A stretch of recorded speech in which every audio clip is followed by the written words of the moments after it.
पाहतोय आता एकीकडे अवघे काही तास उरलेले असताना सगळ्यांनाच निकालाची उत्सुकता लागलेली आहे।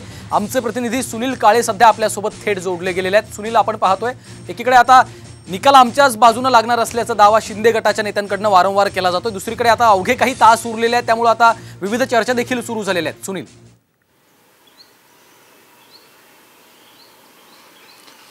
निश्चित 1.5 तासामध्ये हा निकाल लागणार आहे आणि ज्या पद्धतीने मुख्यमंत्री आणि शिंदे गटाचे आमदार नेते बोलतायत त्यामुळे ते निर्धास्त असल्याचं दिसून येतंय, कारण की जो निकाल आहे अपेक्षित निकाल त्यांच्या बाजूने लागेल अशा पद्धतीने दिसून येते। तर ठाकरे गटातून जी प्रतिक्रिया येते त्यामध्ये दिसून येते की या निर्णयाच्या विरोधात सुप्रीम कोर्टात जाण्याची भूमिका ठाकरे गटाच्या नेत्याकडून घेतली जाते। त्यामुळे साधारण जो निकाल येईल तो शिंदे गटाच्या बाजूने येईल अशा पद्धतीचं दिसून येतंय, कारण की निवडणूक आयोगाने ज्या पद्धतीने शिंदे गटाला पक्ष दिलेला आहे आणि चिन्ह सुद्धा दिलेलं आहे त्याचाच महत्त्वाचा निर्णय अध्यक्ष घेतील आणि 4च्या दरम्यान जे आहे ते अध्यक्ष या संदर्भातलं निकालाचं वाचन सुरू करतील। जवळपास 1.5 तास हे वाचन चालणार आहे, त्याचं लाईव्ह स्ट्रीमिंग सुद्धा केलं जाणार आहे जेणेकरून सर्व लोकांना ते ऐकता येईल। पण एकूणच जी परिस्थिती दिसते त्यानुसार शिंदे गट एकदम निर्धास्त आहे, त्यामुळे त्यांच्या बाजूने निकाल लागेल अशा पद्धतीची शक्यता व्यक्त केली जाते।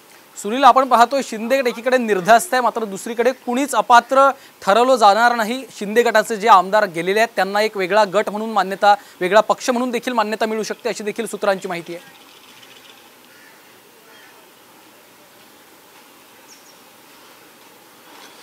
आपण बघितलं तर विधान भवनामध्ये ज्यावेळेस शिंदे गट आणि ठाकरे गट वेगवेगळे झाले होते त्यावेळेस दोन्ही गटाकडून, ठाकरे गटाकडून आणि शिंदे गटाकडून आमच्या पक्षाला मान्यता द्यावी अशा पद्धतीचं सांगण्यात आलं होतं। त्यातल्या त्यात 17 फेब्रुवारी 2023ला ज्यावेळेस निकाल लागला, निवडणूक आयोगानं अधिकृतरित्या शिवसेना पक्षचिन्ह धनुष्यबाण आणि पक्ष हा शिंदे गटाला दिला होता। त्यामुळे जरी जी विधान भवनाच्या दप्तरी नोंद आहे ती शिवसेना पक्ष ही शिंदे गटाची आहे, पण दुसरा जो गट आहे ठाकरे गट त्याला मान्यता दिली गेली नव्हती आणि त्यामुळे आता जो निर्णय होणार आहे तो निर्णयाच्या नुसार धनुष्यबाणाच्या चिन्हावरती जे आमदार जर निवडणूक लढलेले असतील त्यांच्या संदर्भात कुठलीही भूमिका होणार नाही, त्यांच्या संदर्भात अपात्रतेची कारवाई होण्याची शक्यता होणार नाही, कारण की त्यांनाच अधिकृतपणे अशा पद्धतीने त्यांच्या बाजूने निकाल दिलेला आहे निवडणूक आयोगाने। त्यामुळे तांत्रिकदृष्ट्या धनुष्यबाण आणि पक्षचिन्ह हे शिंदे गटाकडे असल्यामुळे अपात्रतेची कारवाई होईल की नाही याबाबत शंका व्यक्त केली जाते।